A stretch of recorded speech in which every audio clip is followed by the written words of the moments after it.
Here's the thing: people love to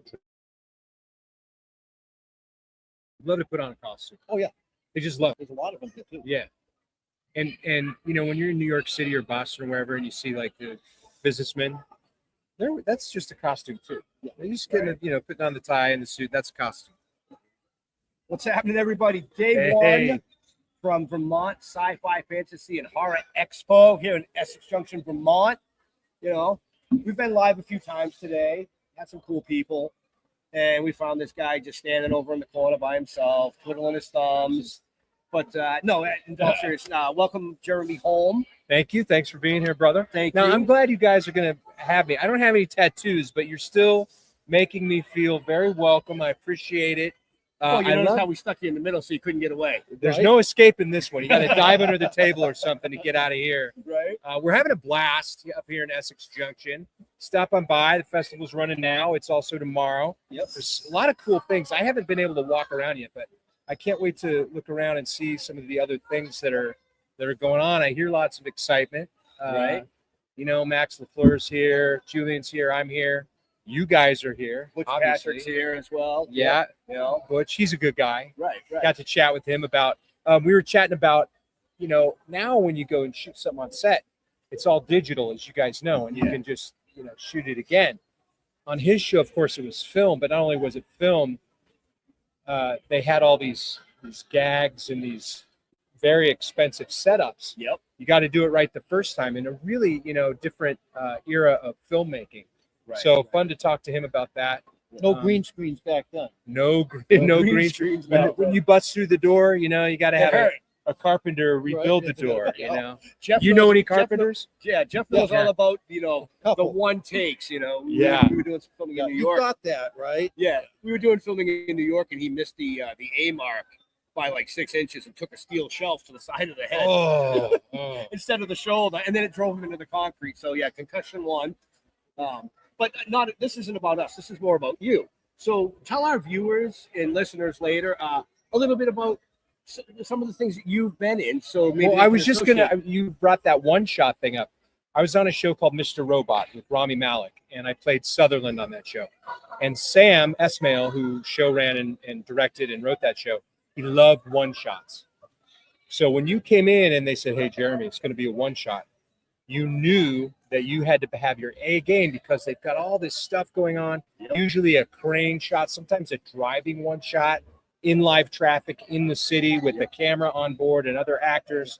And you have to not only drive and watch for things that are happening in New York City traffic, but you also have to be acting with your partner. Right. So that was one of the parts of my career that I really look back and satisfying to think about. And then, of course, House of Cards was its all right in and of itself. Right. Michael Kelly, what a great guy he is. I got to do a lot of work with him.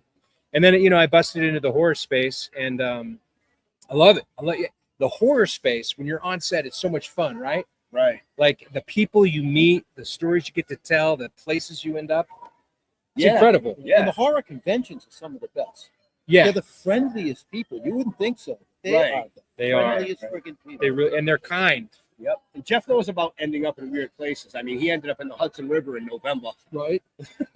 How'd that happen? With bunny slippers on. I mean, you look good in bunny slippers. I do. I mean, not for nothing. But we can say that we're probably one of the only independent actors out there that threw our attorney in the Hudson River. Yeah. Ooh. Yeah. Is he still your attorney?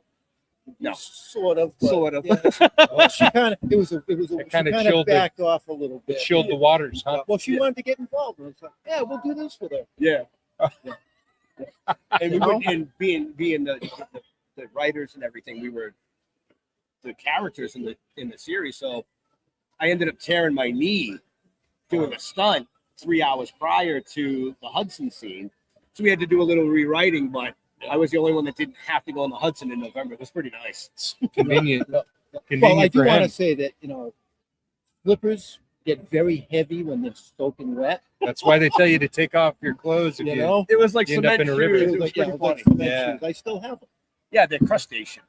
They're hard. Yeah, but like I said, this isn't about us. This is about you. Now you're a local guy here. in Vermont. Well, aren't you? so yeah, me and my family, we moved up here, I guess, in 2016. And that was, House of Cards and Mr. Robot were still, I was shooting both of those shows, kind of simultaneously. And I grew up in Colorado. My wife grew up here in Vermont. We wanted to raise our children somewhere that we understood. Right. And not being a city boy, I was happy to move up here, and I love Vermont. And but I get to travel for work, so I kind of have the best of both worlds. It's really nice, and I get to meet dudes like you. Yeah, and we get I had no idea. right? Yeah. Right. One thing I do want to say to like all our promoter friends out there that have events, great guest, good guy, and if they're interested in you, do you have an agent? Do you book yourself? Yeah, my manager is her name's Lori Kay with Prevail Artist Management.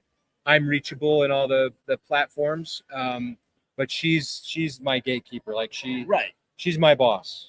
Tells me what I should and shouldn't do, and I mind my business. Right. So, but if somebody wanted to reach out to you to either get a hold of you or get a hold of your agent, just give your socials a plug real quick here. Instagram is Jeremy S. Holm, and Facebook is Jeremy Holm. You find me, and that's HOLM. Yeah, HOLM.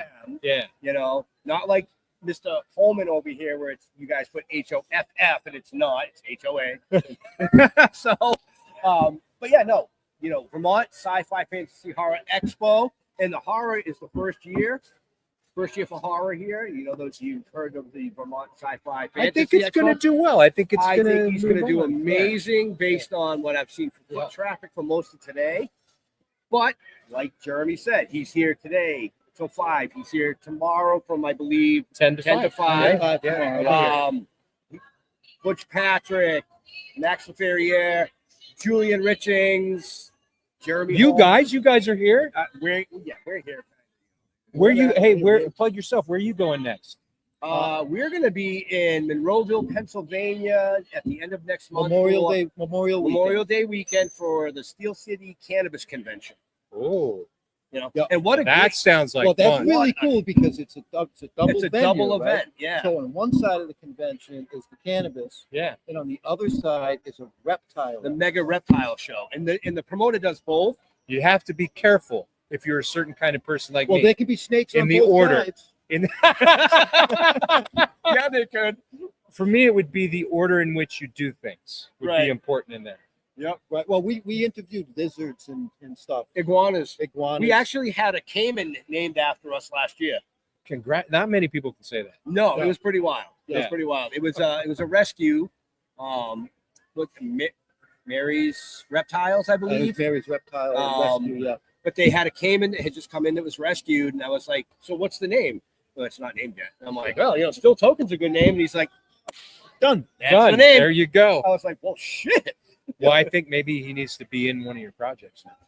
Yeah, figure that out. Yeah, we got to wait till he gets. I'm hoping to see him again next week. Yeah, we'll hope next month. Yeah. But yeah, that's where we're going to be. What about you? You got any events coming up? Yeah, I'm actually a cause near and dear to my heart. I am the MC at the National Fallen Firefighters Memorial Weekend next weekend, in which we're honoring 140 firefighters who lost their lives in the line, and all of their families are brought to Emmitsburg, Maryland, and we memorialize their firefighter through the weekend. There's a candlelight vigil, and then on Sunday morning, we do the memorial service, and it's a beautiful service.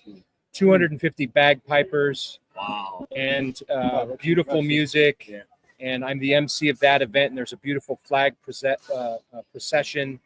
And that happens at our National Fire Service Training Center, where paid and unpaid firefighters go into train to learn how they can be safe while they're helping. Who else gets up in the middle of the night and risks their life to save a complete stranger? So it's funny that you bring this up. No. Yes. No, not me. My dad was a firefighter in Plymouth, Massachusetts. He was a call firefighter for 22 years. And my dad was a volunteer call firefighter in Hanover, Mass.